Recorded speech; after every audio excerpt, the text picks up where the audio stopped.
नमस्कार, आप देख रहे हैं आज तक। आपके साथ मैं हूं सईद अंसारी। रात के 10 बज रहे हैं। आज तक पर आप देख रहे हैं दस्तक। आज का दिन खबरों की दस्तक में काफी महत्वपूर्ण है। आज काशी के एक महत्वपूर्ण विवाद पर निर्णय आया है। आज ही यह तय हुआ है कि 2024 की मकर संक्रांति पर अयोध्या के भव्य राम मंदिर में रामलला की मूर्ति स्थापित की जाएगी। आज ही मथुरा विवाद के याचिकाकर्ताओं ने काशी के निर्णय की तरह अपने लिए न्याय की मांग की है।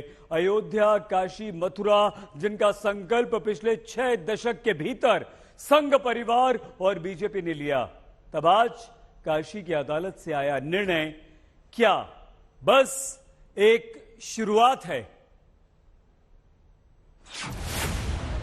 63 साल पहले काशी विश्वनाथ का मुद्दा संघ की प्रतिनिधि सभा के एजेंडे में आया। 38 साल पहले अयोध्या, मथुरा, काशी पर बीएचपी की धर्म संसद में पहली बार बात हुई और 31 साल पहले राम मंदिर निर्माण का प्रस्ताव बीजेपी के अधिवेशन में पास हुआ। अब 1.5 साल के भीतर क्या लोकसभा चुनाव से पहले तक 2024 में सबका रास्ता साफ हो जाएगा?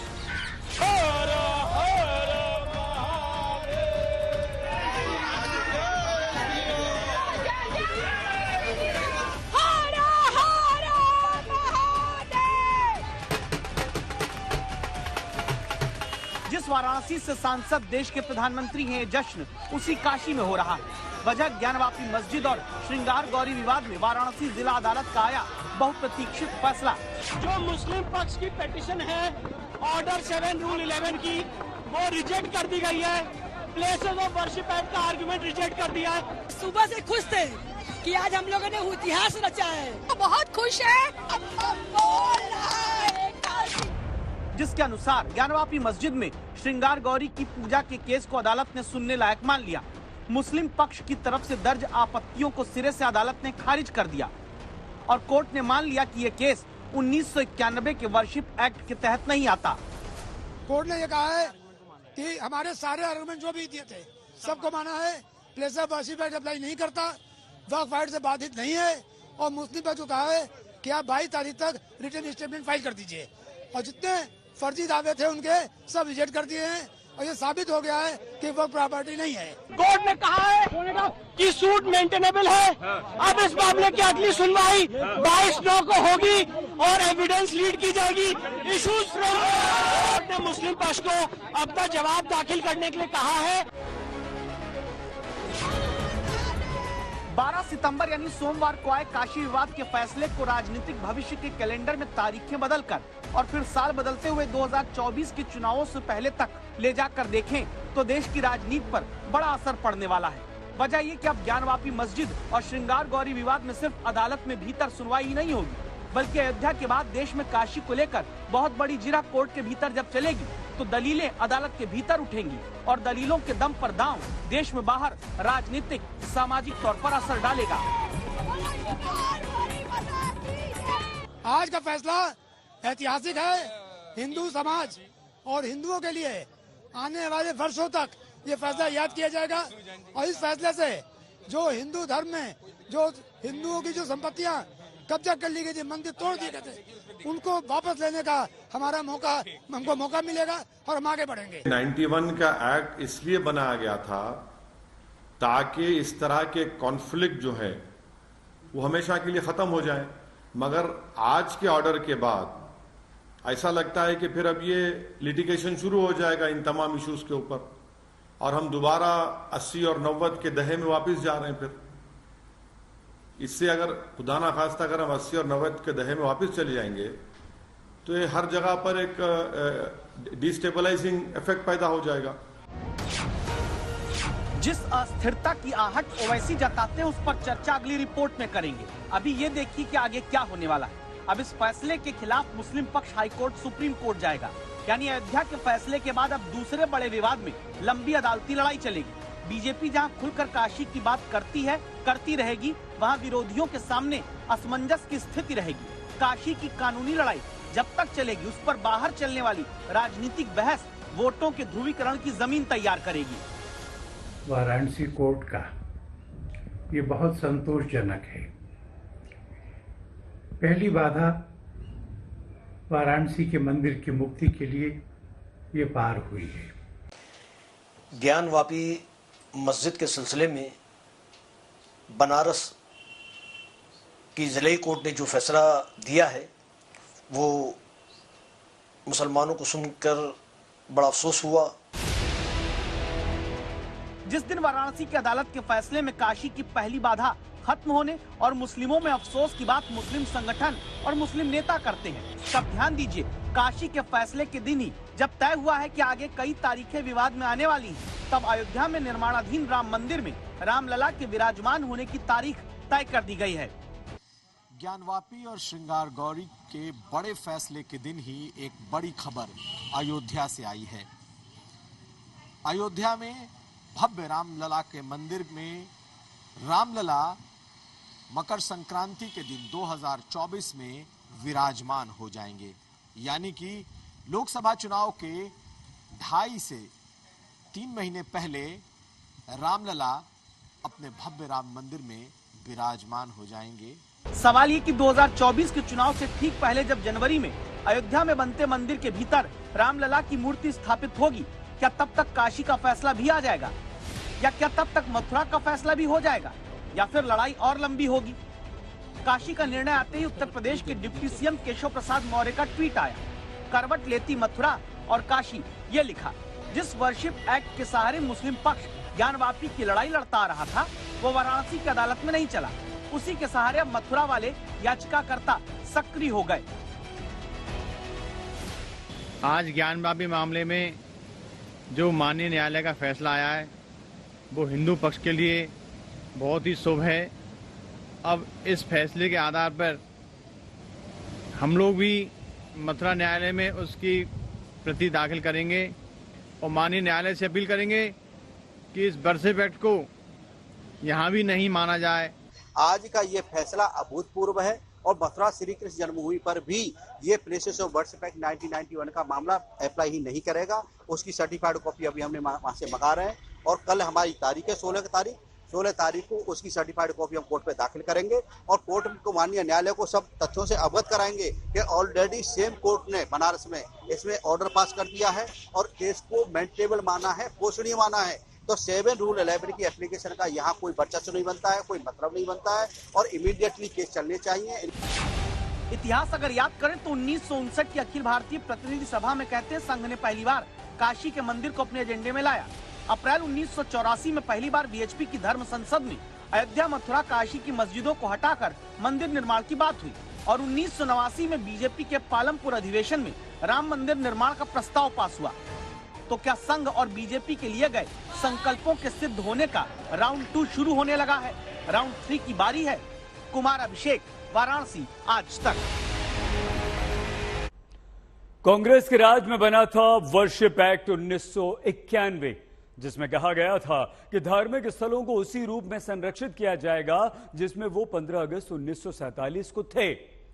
यही वो कानून रहा जिसके समर्थन से ज्ञानवापी मस्जिद के लिए दलील मुस्लिम पक्ष देता रहा और इसे ही वाराणसी की अदालत ने खारिज कर दिया। ओवैसी समेत दूसरे मुस्लिम नेता इसे विवाद में देश में पड़ने की और बढ़ने की नई शुरुआत कह रहे हैं।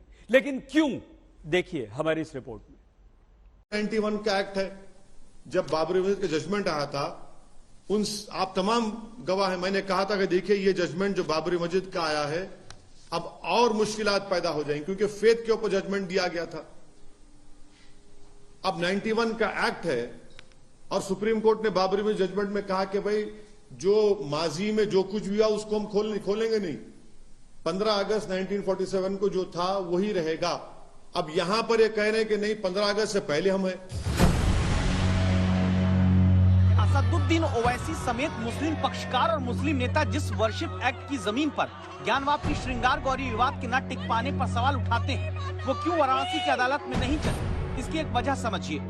मुस्लिम पक्ष की दलील ये रही कि 350 वर्ष से ज्यादा वक्त से जमीन पर मुस्लिमों का कब्जा रहा है, स्वामित्व का सबूत 1883 के खसरा में मौजूद है और वर्शिप एक्ट 1991 के तहत जो उपासना स्थल 15 अगस्त 1947 को जिस स्थिति में था उसी स्थिति में रहना चाहिए।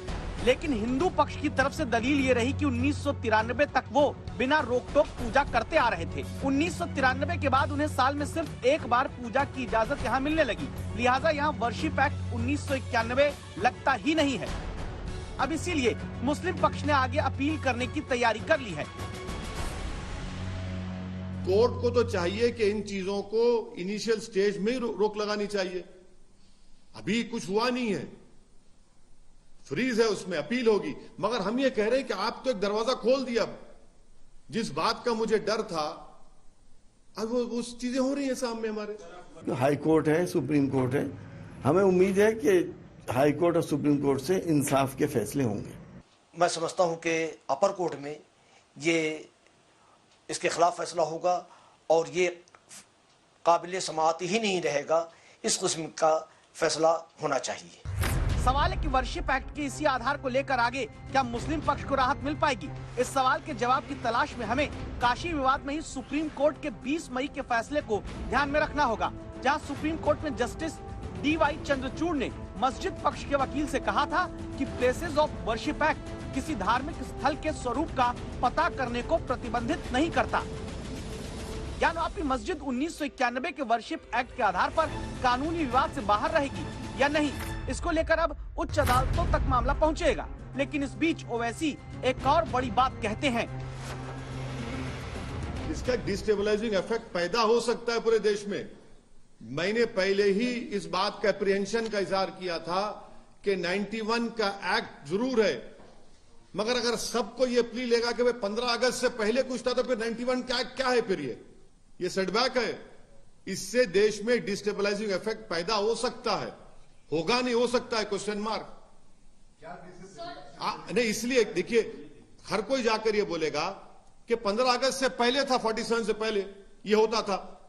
कहां खत्म होगा भाई ये? फिर ये कहां खत्म होगा बताइए? हमने 91 का एक्ट क्यों बनाया था? बनाने का मकसद क्या था कि इस तरह के ये जो चीजें हो रही हैं उसका खात्मा हो जाए। पिछले कुछ महीनों की घटनाएं अगर याद करें तो पाएंगे कि काशी के बाद लगातार कई मस्जिदों के पहले मंदिर होने और वहां पूजा की मांग करती हुई खबरें आई। ज्ञानवापी विवाद में मस्जिद परिसर के भीतर वजूखाने में सबसे पहले शिवलिंग मिलने का दावा हिंदू पक्ष की तरफ से हुआ, कोर्ट के आदेश पर जहां सर्वे हुआ था। इसके बाद ताजमहल को VHP बजरंग दल के नेता तेजोमहल होने का दावा करने लगे। यहाँ भी दावा हुआ कि नीचे शिवलिंग है। आगरा में जामा मस्जिद की सीढ़ियों के नीचे केशव देव की प्रतिमा होने का दावा हिंदूवादी संगठन ने किया था। कुतुब मीनार को कई मंदिर तोड़कर बनाए जाने का दावा हिंदूवादी संगठन और BJP नेताओं ने किया। दिल्ली में जामा मस्जिद को खोदने पर मंदिर के अवशेष मिलेंगे, ये दावा हिंदू महासभा ने किया। कर्नाटक के बीदर जिले में VHP ने दावा किया कि पीर पाशा की दरगाह असल में मंदिर है, सरकार से यहाँ पूजा की इजाजत मांगी। कर्नाटक के बेंगलुरु में हिंदू संगठन दावा करने लगे कि टीपू सुल्तान पैलेस मंदिर की जमीन पर कब्जा करके बना है। कर्नाटक के बेंगलुरु में भी हिंदू संगठन दावा कर चुके हैं कि यहाँ मलाली मस्जिद मंदिर तोड़कर बनाई गई। क्या काशी के बाद मथुरा और फिर आगे लगातार हर जगह ऐसे ही विवाद बढ़ेगा और वर्शिप एक्ट 1991 को खारिज करने वाली वाराणसी की अदालत के आदेश के आधार पर मामले मस्जिद के नीचे और पीछे मंदिर के दावे के साथ बढ़ेंगे? तब जरूरी है कि संघ प्रमुख मोहन भागवत का जून महीने का बयान याद किया जाए। ज्ञानवापी के बारे में हमारी कुछ श्रद्धाएं हैं, परंपरा से चलती आई, हम कर रहे, ठीक है, परंतु हर मस्जिद में शिवलिंग क्यों देखना? मोहन भागवत ने जो एक बड़ी लकीर जून में बयान देकर खींची थी, क्या अब उसी लकीर पर VHP चलेगी? क्या बजरंग दल लकीर को मानेगा? क्या BJP के लोग संघ की खींची लकीर का पालन करेंगे? क्या हिंदू संगठन संघ के संदेश को समझेंगे? क्या ओवैसी अब मामला सुलझाएंगे या और उलझाएंगे?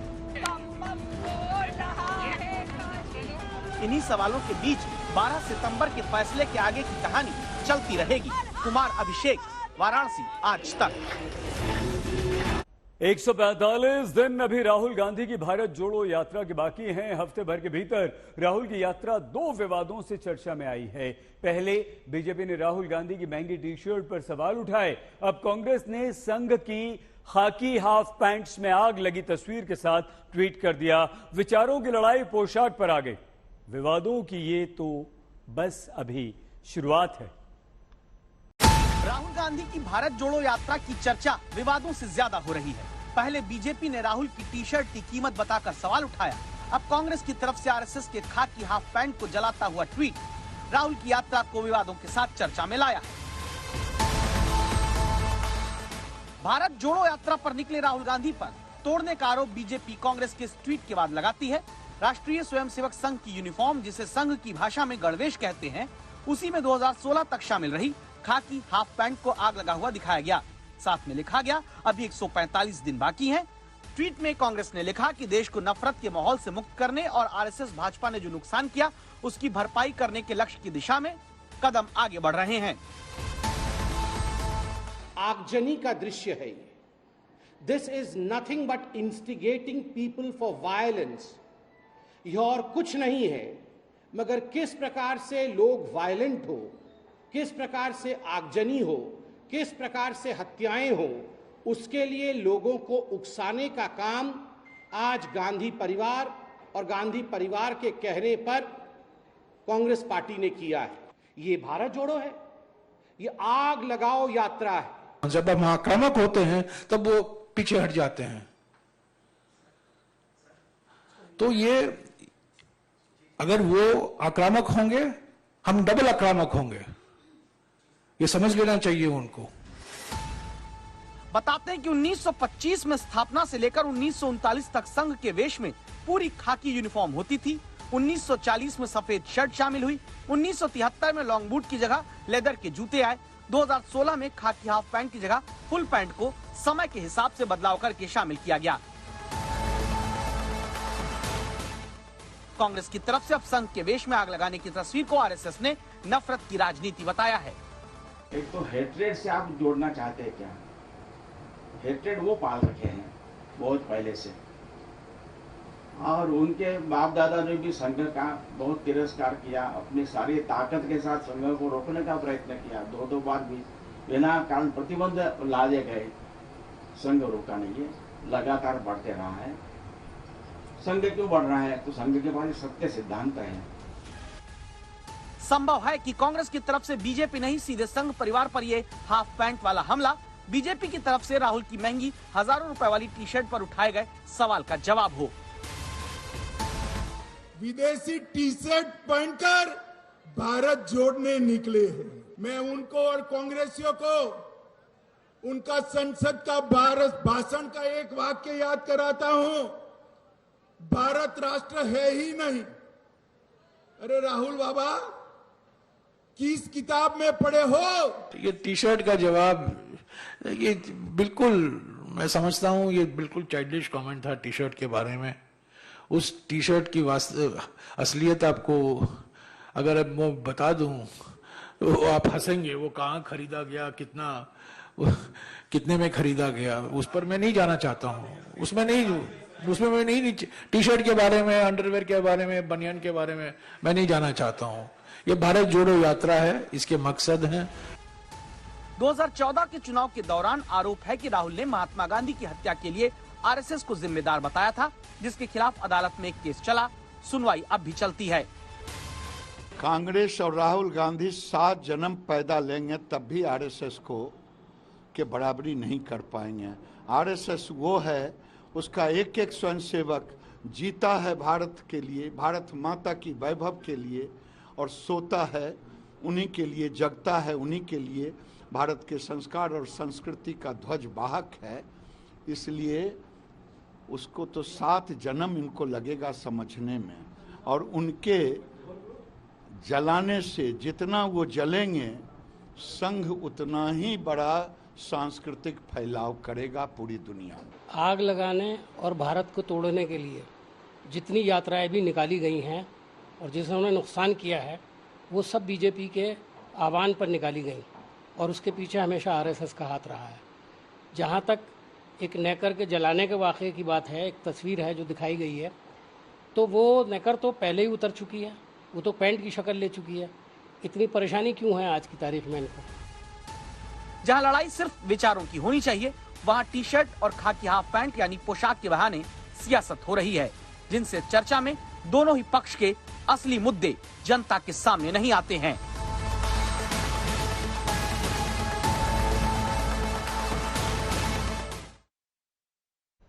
महंगाई ने भी आज फिर झटके के साथ दस्तक दी है। पिछले हफ्ते वित्त मंत्री ने कहा कि सरकार के लिए रोजगार निर्माण ज्यादा बड़ी प्राथमिकता है, महंगाई नहीं। और आज रिटेल महंगाई के आंकड़ों ने यह बता दिया कि आरबीआई की तमाम कोशिशों के बावजूद जनता के लिए महंगाई की परेशानी थमने का नाम ही नहीं ले रही। Of course, some are red-lettered and some others may not be. And the red-lettered ones would be definitely jobs, equitable wealth distribution, and making sure that India is still moving on the path of growth. In that sense, inflation is not red-lettered. I hope it doesn't surprise many of you all. We have shown that in the last couple of months, we were able to bring it under some manageable levels.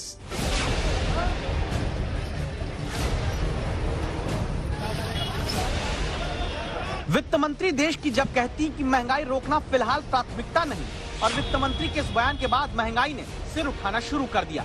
अगस्त में retail महंगाई 3 महीनों की गिरावट के बाद बढ़कर 7% हो गई। खाने पीने का सामान, खासतौर पर दाल, चावल, गेहूं और सब्जियों की कीमत बढ़ने की वजह से ये महंगाई बढ़ी है। रिटेल महंगाई दर लगातार 8 महीनों से आरबीआई की 6% की ऊपरी लिमिट के पार बनी हुई है। जनवरी 2022 में रिटेल महंगाई दर 6.01%, फरवरी में 6.07%, मार्च में 6.95%, अप्रैल में 7.79%, मई में 7.04% और जून में 7.01% दर्ज की गई।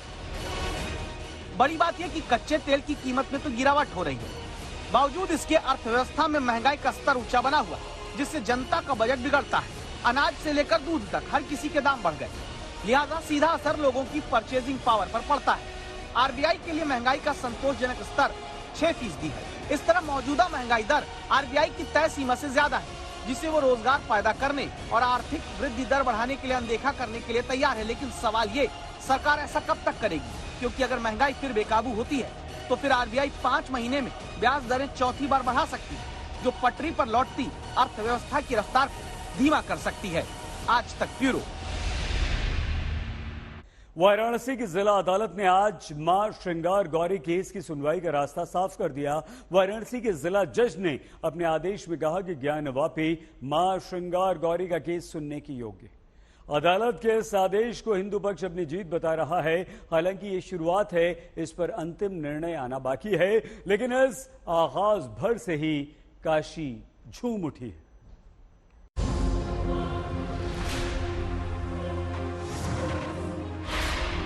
आज कोर्ट ने हमारे सारे आर्गुमेंट्स को मान लिया है, मुस्लिम पक्ष की एप्लीकेशन रिजेक्ट कर दी है।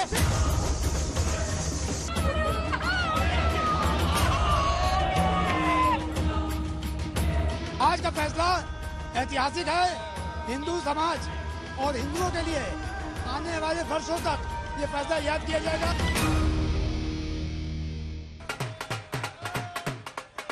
पूरा काशी ही नहीं, दुनिया भर में फैले भोले के भक्त झूम रहे हैं।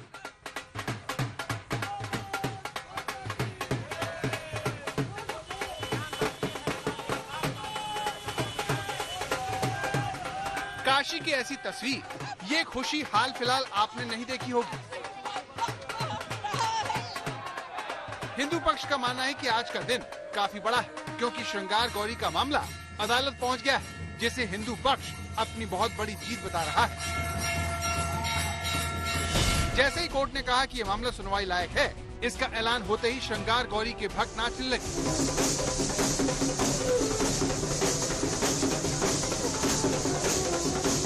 क्योंकि इसका मतलब यह है कि ज्ञानवापी मस्जिद में देवी देवताओं की पूजा की मांग याचिका स्वीकार हो गई है। इसीलिए हर कोई इस जीत को अपने हिसाब से मनाना चाहता है, कोई जयकारे लगाकर तो कोई भजन गाकर।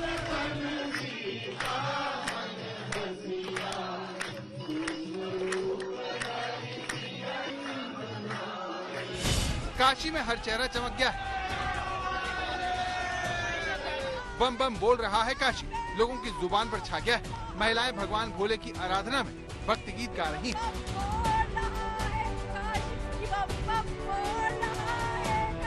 हिंदू पक्ष को भरोसा था कि उनके हक में फैसला आएगा, इसीलिए उत्सव की सारी तैयारियां बहुत पहले से थी। जैसे ही मालूम चला कि इन्हीं के पक्ष में आया है फैसला, बंटने लगी मिठाइयाँ। देखिए लोग मिठाइयाँ बांट रहे हैं और उत्साह में मिठाइयाँ खाने के लिए लोगों का सैलाब उमड़ा है।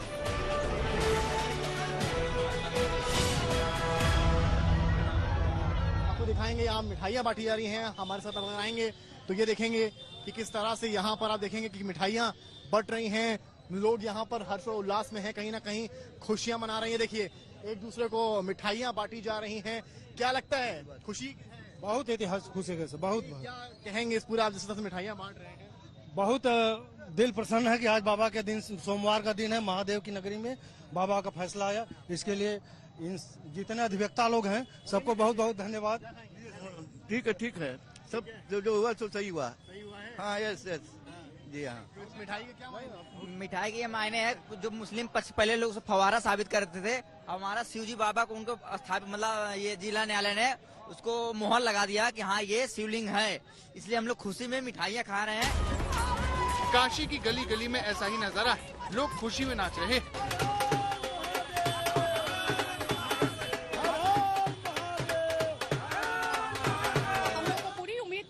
फैसला हम लोग के हक में ही आएगा, क्योंकि साक्ष्य हम लोग के पास थे, उन लोग के पास कोई नहीं था। वो लोग कोर्ट का समय व्यर्थ कर रहे थे, कोर्ट को गुमराह कर रहे थे और हमेशा सत्य की विजय। आज जब जज महोदय ने कहा कि ये मेंटेनेबल है तो उनका खारिज कर दिया गया, इसलिए आज हम लोग की बहुत बड़ी जीत है। और हम लोग अभी तो ये झांकी है, दर्शन अभी बाकी है। अभी तो झांकी है, बाबा दर्शन बाकी है। ये बाबा भोलेनाथ माँ सिंगार गौरी की जीत हुई है, उनके साथ साथ पूरे भारतवासियों की जीत हुई है। आगे आप करेंगे क्या? आगे अभी तो खुशी मनाएंगे, अभी तो पहले खुशी का एहसास होना लीजिए। मान पूर्णा भैरव बाबा, रहा न कोई बाकी, कि बम बम बोल रहा है काशी, कि बम बम बोल रहा है काशी। हर हर महादेव। कितने खुश हैं आप आज के इस फैसले के बाद? आज मैं बहुत खुश हूँ। पूरा हिंदू समाज, जनमानस जो हिंदुस्तानी होगा उसे आज बहुत खुशी होगी, क्योंकि जिस मंदिर के लिए हमने लाखों वर्षों से हमने लड़ाई लड़ी है, आज वो हमारे पक्ष में फैसला आ रहा है। इसलिए हमें विश्वास भी था। मैं मंदिर से दर्शन करके आई हूँ, नंदी जी से गुफ्तगू करके आई हूँ। कान में बोला है कुछ? क्या कहा है कि नंदी जी जरा उधर मुंह है आपका, जल्दी से खाली कराओ। देखिए ये इनका अपना ही मिजाज है। कह रही है कि नंदी जी आपका उधर मुंह है, क्योंकि जिसको फवारा बताता है मुस्लिम पक्ष, उसको शिवलिंग बताता है हिंदू पक्ष, तो उसको लेकर इनकी ये भावनाएं हैं जो व्यक्त करती हुई। वाराणसी जिला कोर्ट का कहना है कि केस सुनने लायक है। कोर्ट ने इस केस में मुस्लिम पक्ष की तरफ से दर्ज आपत्तियों को खारिज कर दिया है। कोर्ट ने माना कि ये केस 1991 के वर्शिप एक्ट के तहत नहीं आता और वाराणसी जिला कोर्ट 22 सितंबर को इस मामले में अगली सुनवाई करेगी।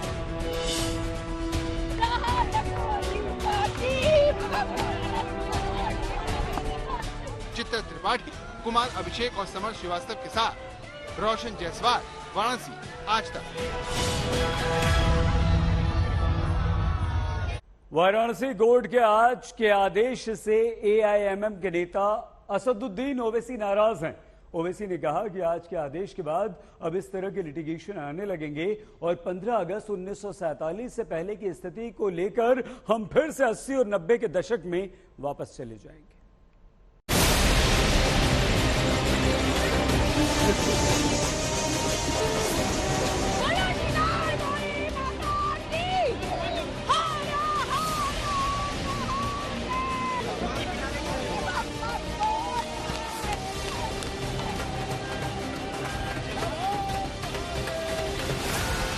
और हम दोबारा 80 और 90 के दहे में वापस जा रहे हैं। फिर इससे अगर खुदा ना खास्ता अगर हम 80 और 90 के दहे में वापस चले जाएंगे तो ये हर जगह पर एक डिस्टेबलाइजिंग इफेक्ट पैदा हो जाएगा। इस तरह का लिटिगेशन अगर आगे बढ़ेगा तो फिर ये उसी रास्ते पर जा रहा है जो बाबरी मस्जिद का लीगल इशू गया था। अब 91 का एक्ट है और सुप्रीम कोर्ट ने बाबरी में जजमेंट में कहा कि भाई जो माजी में जो कुछ भी हुआ उसको हम खोलेंगे नहीं। 15 अगस्त 1947 को जो था वही रहेगा। अब यहां पर ये कह रहे हैं कि नहीं 15 अगस्त से पहले हम हैं, तो अब आप देखते जाएंगे कि एक के बाद एक अब केसेस पढ़ते जाएंगे। ज्ञानवापी मस्जिद में श्रृंगार गौरी की पूजा के केस को अदालत में सुनने लायक क्या माना, ओवैसी भड़क गए। कोर्ट ने माना कि ये केस 1991 के वर्शिप एक्ट के तहत नहीं आता। यही वो बात है जो 26 पन्नों के इस ऑर्डर में दर्ज है। लेकिन सबसे पहले समझते हैं कि हिंदू पक्ष आखिर इतना खुश क्यों है। हिंदुओं ने मांग की थी कि उन्हें श्रृंगार गौरी के दर्शन, पूजा और धार्मिक क्रिया का अधिकार मिले। कोर्ट स्थायी आदेश दे कि पूजा से हिंदू पक्ष को रोका न जाए। कोर्ट स्थायी आदेश दे कि तस्वीरों और मूर्तियों को तोड़ा न जाए। प्रदेश सरकार को भक्तों की सुरक्षा के बंदोबस्त का आदेश दे। आज का फैसला ऐतिहासिक है। हिंदू समाज और हिंदुओं के लिए आने वाले वर्षों तक ये फैसला याद किया जाएगा और इस फैसले से जो हिंदू धर्म में जो हिंदुओं की जो संपत्तियां कब्जा कर ली गई थी, मंदिर तोड़ दिए गए थे, उनको वापस लेने का हमको मौका मिलेगा और हम आगे बढ़ेंगे।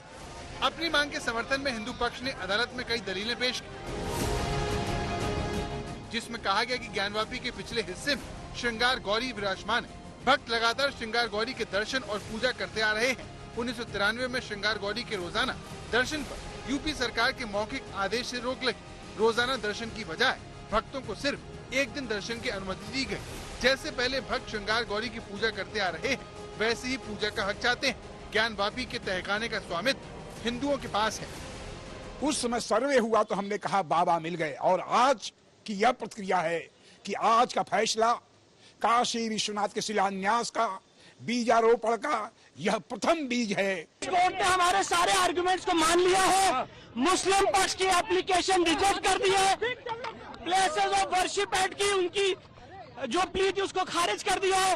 वक्फ एक्ट की प्ली को खारिज कर दिया है। कोर्ट ने कहा है कि सूट मेंटेनेबल है। अब इस मामले की अगली सुनवाई 22/9 को होगी और एविडेंस लीड की जाएगी। हिंदू पक्ष की इसी मांग को मुस्लिम पक्ष की तरफ से गलत ठहराया गया। मुस्लिम पक्ष की तरफ से कोर्ट में दलील पेश की गई कि औरंगजेब ने मंदिर तोड़कर 1669 में मस्जिद बनवाई। 350 वर्षों से ज्यादा वक्त से जमीन पर मुस्लिमों का कब्जा है। स्वामित्व का सबूत 1883 के खसरा में मौजूद है। सबसे बड़ी बात, ज्ञानवापी वक्फ बोर्ड की प्रॉपर्टी है। जमीन वक्फ की है तो हिंदू पक्ष को पूजा का अधिकार नहीं है। इससे देश में अब बहुत सी चीजें शुरू हो जाएंगी। हर कोई जाकर ये कहेगा कि नहीं नहीं, 15 अगस्त 1947 से पहले से हम यहां पर थे, तो फिर 1991 का जो places of religious worship act है वो तो उसका मकसद ही फेल हो जाता है। क्योंकि 91 का एक्ट इसलिए बनाया गया था ताकि इस तरह के कॉन्फ्लिक्ट जो है वो हमेशा के लिए खत्म हो जाए। मगर आज के ऑर्डर के बाद ऐसा लगता है कि फिर अब ये लिटिगेशन शुरू हो जाएगा इन तमाम इश्यूज के ऊपर। मुस्लिम पक्ष की तरफ से अर्जी यही डाली गई कि श्रृंगार गौरी की पूजा की मांग को लेकर डाली गई अर्जी सुनने योग्य नहीं है। लेकिन जिला जज ने मुस्लिम पक्ष की इस दलील को सिरे से खारिज कर दिया। अदालत ने कहा कि हिंदू पक्ष ने पूजा की मांग की है। हिंदू पक्ष पूजा करने की इजाजत चाहता है, न कि जमीन का स्वामित्व। हिंदू पक्ष ने मस्जिद को मंदिर घोषित करने की मांग नहीं की है। हिंदू पक्ष ने 1993 की तरह रोजाना पूजा करने की मांग की है। हिंदू पक्ष की याचिका सिर्फ पूजा के अधिकार तक सीमित है। मामला मिल्कियत का नहीं बल्कि पूजा करने के अधिकार का है। पूजा करने का अधिकार किसी के लिए भी मौलिक अधिकार है। 2021 तक पूजा जारी थी तो हिंदू पक्ष की अर्जी में प्लेसेस ऑफ वर्शिप एक्ट बाधक नहीं है। इस जजमेंट के बहुत बड़े मायने हैं, क्योंकि जो हमारी कमीशन की रिपोर्ट है अब वो पढ़ी जाएगी, उसके खिलाफ उनको ऑब्जेक्शन देना पड़ेगा। और जो कमीशन की रिपोर्ट में शिवलिंग बरामद हुआ है, अब उसमें आगे बात होगी। ये सारी महिला याचिकाकर्ताओं के लिए बहुत बड़ी जीत है। अब 91 का एक्ट है और सुप्रीम कोर्ट ने बाबरी में जजमेंट में कहा कि भाई जो माजी में जो कुछ भी हुआ उसको हम खोलेंगे नहीं।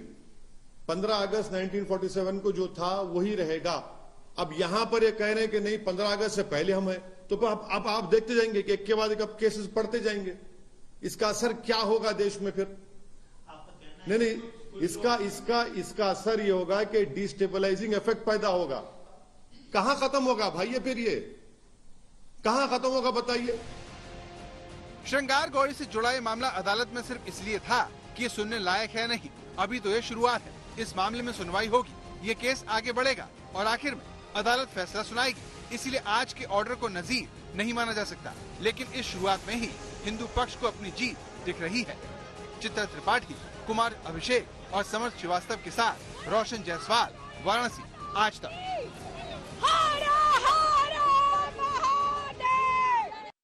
अब प्रश्न ये उठता है कि इस विवाद की शुरुआत आखिर कैसे और कब हुई?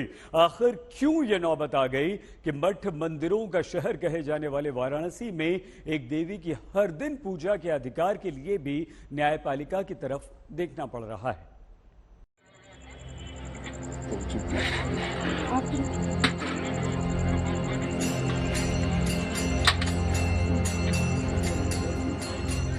वाराणसी में ज्ञानवापी मस्जिद की चार दीवारी से कुछ ही दूरी पर एक चबूतरा है।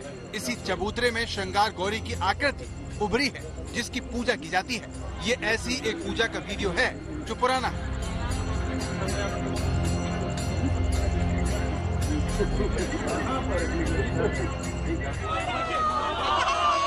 हिंदू पक्ष चाहता है कि उन्हें हर दिन इस तरह पूजा करने का हक मिले, लेकिन पुलिस प्रशासन इसकी इजाजत नहीं देता।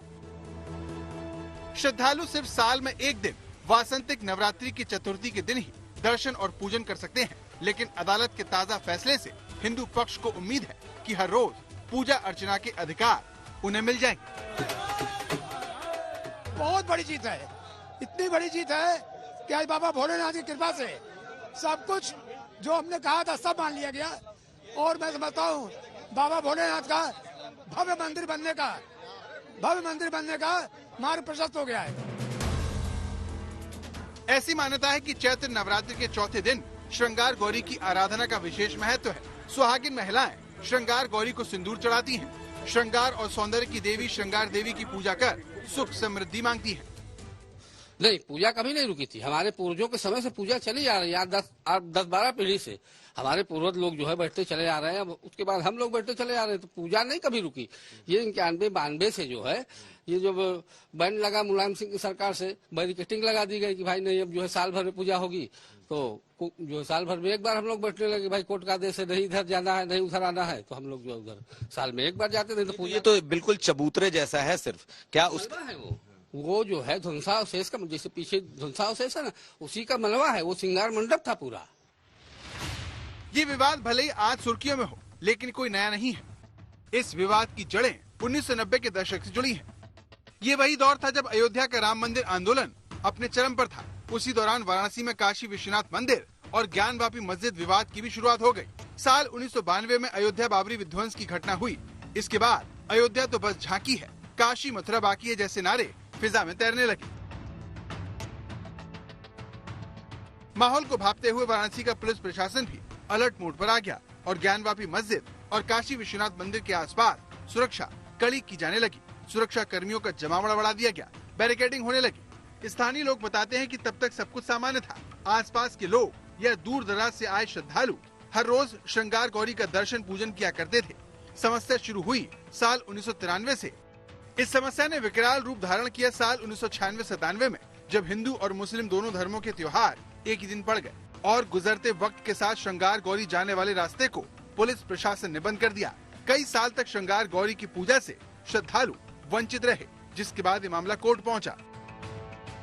18 अगस्त 2021 को बनारस की 4 महिलाओं ने जिला कचहरी में याचिका दायर की।